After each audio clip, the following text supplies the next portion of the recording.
Hello, Capricorn. It's umomgtarot, and this is a bonus reading. This is someone's planning on reaching out. Who?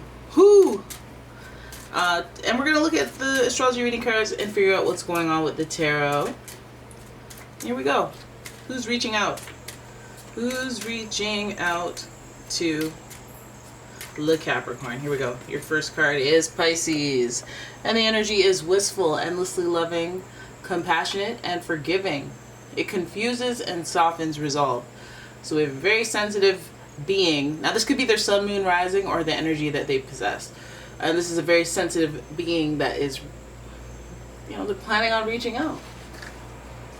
They're plotting, they're scheming, possibly to tug at your heartstrings. Your next card is Sagittarius, and the energy imbues power, superior confidence, and enthusiasm with faith, good fortune, and authority. Adventurous person. It might be somebody that you look upward at, as far as, since they have power and confidence, so you're always trying to strive for that. But this person may have some adventurous energy that you find it titillating and excitable. These two cards, or these two signs, are also associated with Jupiter, which causes growth and expansion. So, when we think about Capricorn and your strengths, they don't, they align business and organization and being on time and being routine and being structured and disciplined and willpower, which causes great success in your life. And anybody who has Capricorn-like qualities, right? But with But with Pisces and Sagittarius, there's a little bit of luck going on where things happen and it's all of the divine. And I'm not saying you don't have luck, but that's what you learn from them. That's what you take away from them. You notice how kind of they mold energy, if you will. And then we've got Capricorn, we've got Leo. And the energy is flamboyant, dramatic, proud, and passionate. It focuses on the importance of self-belief. Look at my cat meowing at me. I can't even pay attention to her because I got a comment that was like, hey, get control of your animals and just stick to the reading. Hey, get off my channel. When I came to rent this place, I said, are pets friendly in here? I was considering the cat. I wasn't considering anybody. Who's this person commenting and it's like, oh, put your cat somewhere. No, put yourself somewhere. Out the door. Okay? But anyways, you got a cat right here. You got Leo. And this is a lot of ego, which, has been exhibited there. So this person may have a sense of pride. That might be the shadow part of it, especially with the growth and expansion and the wisdom of that Pisces and Sagittarius energy. And then the struggle with the ego, or maybe even just the confidence, just enhancing the ego, fluffing it up, making it thick. People like thick egos. But yeah. So let's have a look at this type of personality coming at you. Like, what is... You're secretly wanting to reach out. You're planning on reaching out, and I want to know what it's about. What are you going to reach out to this Capricorn about? Let's see. Playtime is over. Where you at? Right? So this person... Oh! So something has transpired. Something has transpired. There is this... Wait, let me zoom out because there's a little cutoff there. The Death card. So the Death card is associated with Scorpio, but we know there's a monumental shift in this person's energy, whether it be, I'm reaching out to tell you that I'm never talking to you again, and it's like, why would you do that? That doesn't make sense. Whereas this person might be like, hey, reaching out randomly, because we have that luck factor, to tell you that I'm not paying for this anymore, or I'm changing the Netflix password, or something a little more serious than that. Something is coming to it. I'm calling you about a death that has happened. Okay? But let's keep going. Let's figure this out. Let's not dial in on the one card, because this is about Capricorns and who is planning on reaching out. What they're reaching out about. We have the Emperor here. Now we have some synergy going here, because the Death card is ruled by Scorpio, who's ruled by the planet Pluto, but also Mars. And the Emperor is ruled by Aries, who is ruled by the planet Mars. So we see some planetary synergy when it comes to your theme, your personality, and then it reproduces in the spread. So their actions will dictate kind of a merged intention, two perspectives. Then we have 10 of Cups. So at least there's some concluding energy where it's like, what I want to come to conclusions. I want to come to a peaceful place, or I want to come to a this is how it is type energy with you. Ten of Cups this is a emotionally fulfilling energy. This is a full circle kind of feeling of energy, which means it's not necessarily the most beautiful, but it's like a come to a place of contentment and feeling like, oh, okay, all that happened I'm satisfied with the cycle that we just done completed, even though it was messy at times. It taught me a lot. I have some gratitude, and I have some sense of closure and some sense of continuance. Like, let's move on past this thing that has past that chapter.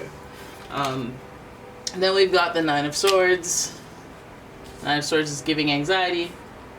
This is like giving me the Ten of Cups, and then after that, the subsequent Nine of Swords is giving me this like feeling of, no, I'm fine, everything's good now. Okay, that's good. And then you get hit with anxiety.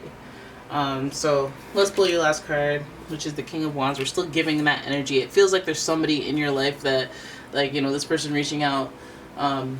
When they come in, it feels like it's hot. It feels like it's a very either chaotic or a very intense in a fiery way. Like, you're stressing me out. Like, I want you back, but when they come back every time, you know that they stress you out to the max. And then you start wondering about things, and you start, well, does this mean that or that or that? Like, I lay awake, I dream about it, I think about, I overthink, I underthink, I'm wondering, does this mean that? Does that mean this? Does it, like, and they stress you out, whether it's their own specific actions that are stressing you out, or it's like the part of them that evokes that type of emotion out of you, that unsurety.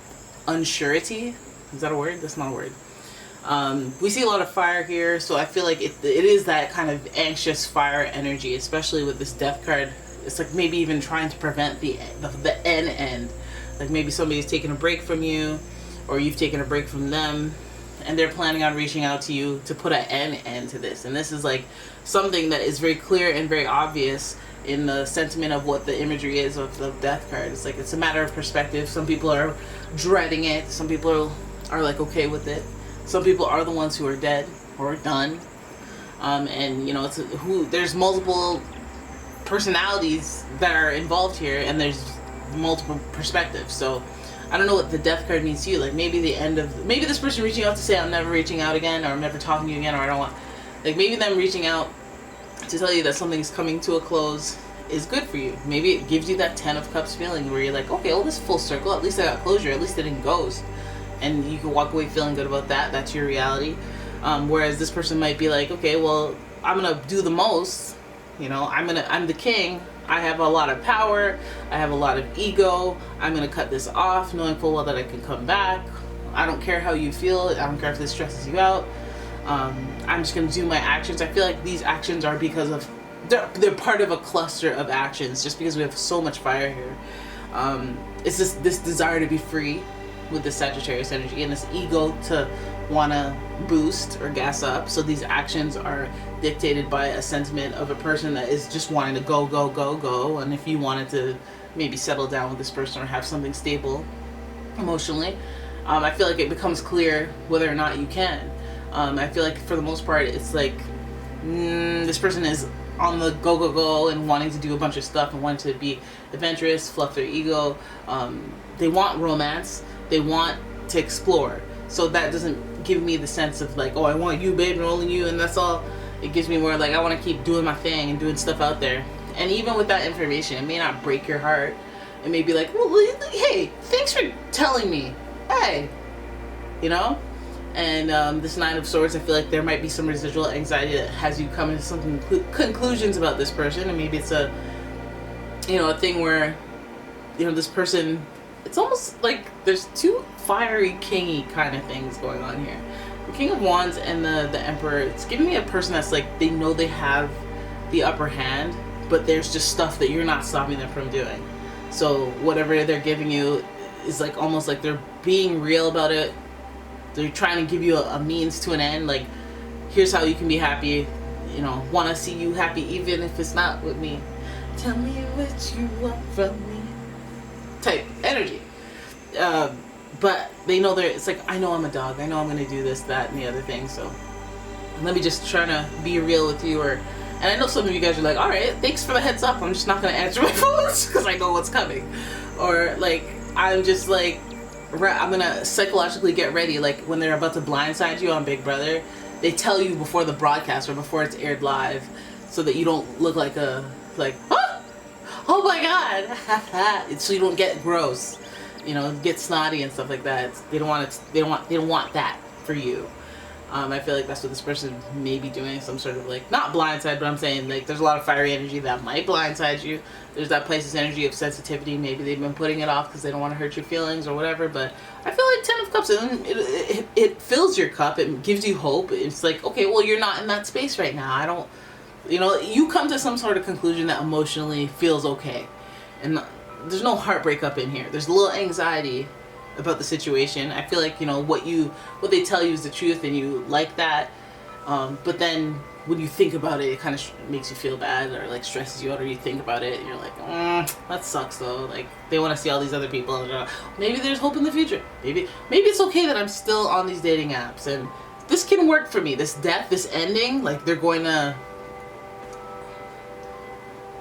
to what, London, the UK for like, well, some of you guys are in the UK. They're going to like Bahrain, and like they're just like, nah, I'm not gonna be here. So you can do whatever you want, and you're like, okay, no, I'll do me. That's kind of stressed me out, sad, because now I know that you're gonna go do you. But no, it's more I think about the details. But like, how about this? I just focus on the fact that we're done for now. We're done, and I could meet somebody too. Anything could happen. Anything goes when it comes to bros. And yeah, King of Wands, the Emperor. I feel like this person's like actively trying to make stuff happen, and they might come to a conclusion of what they want after the fact, whether it's like something you would like or would not. But you'll never know until you get there. And like, don't rid yourself with a bunch of anxiety about it. Just be like, hey, I can meet somebody too. Let me stay active in these streets. Let me stay out here in these streets, open and available, ready for service. Okay? Because nah, you're not gonna break my heart. But yeah, so there it is. That's your reading. I hope you guys enjoyed it. If you did, please give the video a thumbs up and subscribe to the channel. Leave a comment, share the video, and if you'd like your own personal reading, please check out the description. There's a link to the website, and there's also a link to my Etsy shop. And if you could head on over there, like some stuff, you know, check it out. There's some handmade stuff there that I make personally. And thank you for watching. I will see you in the next one, guys. Bye bye.